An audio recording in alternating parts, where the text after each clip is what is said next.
जय हिंद साथियों। एक भाई ने कमेंट किया है कि सर मेरा selection SSC CPO sub inspector में भी हो रहा है और सिविल पुलिस के अंदर यूपी पुलिस में सिलेक्शन हो रहा है, तो मुझे कौन से में ज्वाइन करना चाहिए, कौन सा बेटर रहेगा, कुछ समझ में नहीं आ रही है। अगर आपके मन में भी इस प्रकार का सवाल है कि भाई सिविल पुलिस किसी भी स्टेट पुलिस में आपका हो रहा है या फिर सेंट्रल आर्मेड पुलिस फोर्स में भी आपका सिलेक्शन हो रहा है, चाहे एसएससी जीडी से है, चाहे ट्रेड्समैन से है या एसएससी सीपीओ से हो रहा है, तो आपको कौन सा ज्वाइन करना चाहिए। और ये मतलब एक डाउट्स होता है, बहुत सारे जो बच्चे तैयारी करते हैं तो उनका एक की बजाय मल्टीपल जो जॉब होती है वो लग जाती हैं और उस समय उनको ये मतलब कन्फ्यूजन रहता है कि मुझे कौन सी ज्वाइन करनी चाहिए। अगर आपका भी इस प्रकार का कन्फ्यूजन है तो आज की वीडियो में हम इसी टॉपिक पर चर्चा करेंगे। तो देखो, सबसे पहले तो होता क्या है कि अगर चाहे आपका स्टेट पुलिस में हो रहा है, चाहे आपका सेंट्रल आर्मेड पुलिस फोर्स में हो रहा है, चाहे वो कांस्टेबल रैंक पे हो रहा है, चाहे वो सब इंस्पेक्टर रैंक पे हो रहा है। कांस्टेबल रैंक में आपका जो जीडी से हो, चाहे ट्रेडमैन से हो, सब कांस्टेबल रैंक ही है। सीपीओ में आप सब इंस्पेक्टर से जा रहे हैं।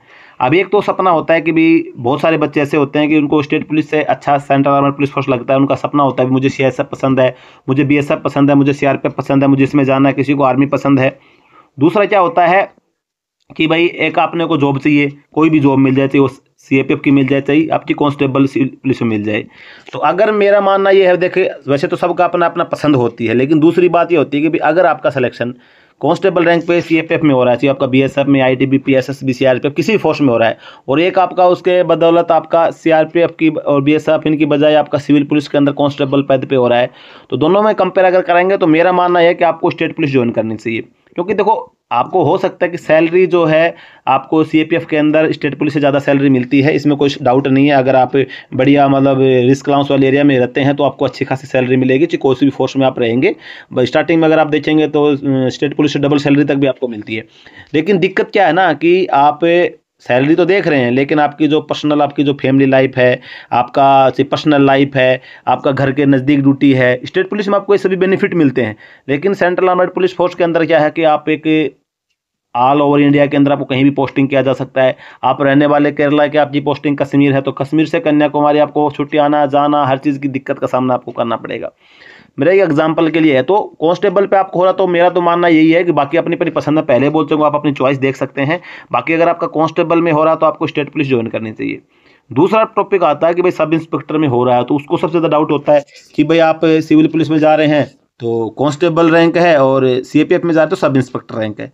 तो इसमें भी देखो अपनी अपनी चॉइस होती है। एक तो होता भाई आपको सैलरी की ज़्यादा रिक्वायरमेंट है कि भाई आपको पैसा चाहिए और आपके भाई घर की स्थिति अच्छी है, अच्छी नहीं है, और आप एक ईमानदार हैं कि भाई मैं स्टेट पुलिस में रहूँ तो अपनी ईमानदारी से नौकरी करूँ, तो देखो स्टेट पुलिस में सैलरी आपको कम मिलेगी। और आप सब इंस्पेक्टर से भर्ती हो रहे हैं तो आपको पता है कि स्टार्टिंग जो सैलरी आपकी बनती है, स्टार्टिंग सैलरी आपकी बिना किसी अलाउंस अलाउंस के भी आप देखेंगे तो 60-70 हज़ार रुपये आपकी करो सैलरी कट जाती है। तो क्योंकि 35,400 तो आपकी बेसिक की होती है, फिर उसके बाद आपको 55% डीए वगैरह मिल जाता है, तो आपकी बेसिक पे और डीए करके लगभग आप ये देखेंगे तो आपकी 60-65 हज़ार रुपये आपका बेसिक पे डीए हो जाता है। फिर उसके बाद आपको एचआरए वगैरह राशन मनी मिलती है। तो सैलरी जो होती है आपको एसएससी सीपीओ से अगर आप जाते हैं इसके अंदर सब इंस्पेक्टर में, तो सैलरी आपको अच्छी खासी मिलती है। दूसरा फिर आपका भाई रैंक भी अच्छी मिलती है। आप सिविल पुलिस के अंदर आप कांस्टेबल से जाएंगे, सब इंस्पेक्टर बनने में आपको बहुत टाइम लगेगा, लेकिन आप सीएपीएफ के अंदर डायरेक्ट सब इंस्पेक्टर से जा रहे हैं। लेकिन दिक्कत कहाँ आती है? दिक्कत वही है, अगर आपको फैमिली लाइफ देखनी है, अपनी पर्सनल लाइफ देखनी है, तो फिर आपको रैंक नहीं देखनी। अपना कांस्टेबल में सिलेक्शन हो रहा है तो कांस्टेबल में सिलेक्शन लेकर आप अपनी और तैयारी बेटर करके आप सिविल पुलिस के सब इंस्पेक्टर वगैरह की तैयारी कर सकते हैं। अगर आपको देखना रैंक देखनी है और भाई मेरे को देखना है कि सैलरी भी अच्छी खासी मिले, रैंक भी मिले, तो फिर आपको सीएपीएफ में आ जाना। सीएपीएफ के अंदर आप आएंगे तो मैक्सिमम देखेंगे तो आप 4 साल के बाद में मैक्सिमम सीएपीएफ में हो जाता है कि 4 साल के बाद आप इंस्पेक्टर बन जाते हैं। आपको कंपनी कमांड करने का भी मौका मिलता है, एक अच्छे मतलब आप रैंक पे पहुंच जाते हैं। तो ये बेनिफिट तो मिलता है, सैलरी भी आपको अच्छी खासी मिलती है। लेकिन अगर आप घर से दूर रह सकते हैं, भाई अपना घर से कहीं भी है, ऑल ओवर इंडिया में आपको जो साल में 2-2.5 महीने की छुट्टी मिलती है वही आप अपने काट सकते हैं। एक सीआईएसएफ को छोड़ दिया जाए तो बाकी सेंट्रल आर्मड पुलिस फोर्स में फैमिली लाइफ भी इतनी बेटर नहीं है कि भाई सब जगह परिवार साथ रख सकते हैं।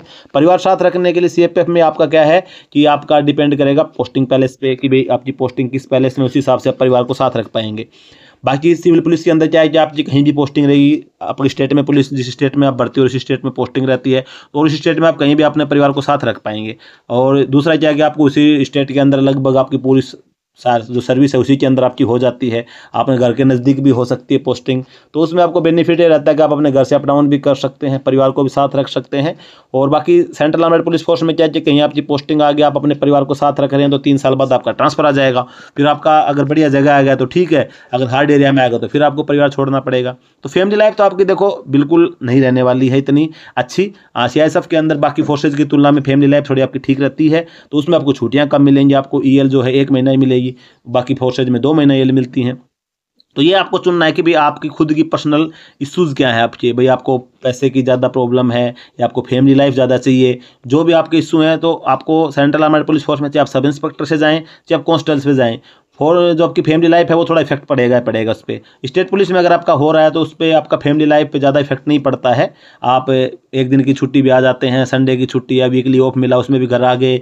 बीच में अगर आपको लगता है कि वैसे जाना है तो एक दिन हाफ डे कैसे भी करके आप जा सकते हैं। लेकिन CAPF के अंदर मैं पहले एग्जाम्पल दे चुका हूँ कि आपकी ड्यूटी कश्मीर में है, घर आपका कन्याकुमारी में पड़ता है, तो फिर आप कैसे जाएंगे। तो वो सभी चीज़ें आपके मायने रखती हैं।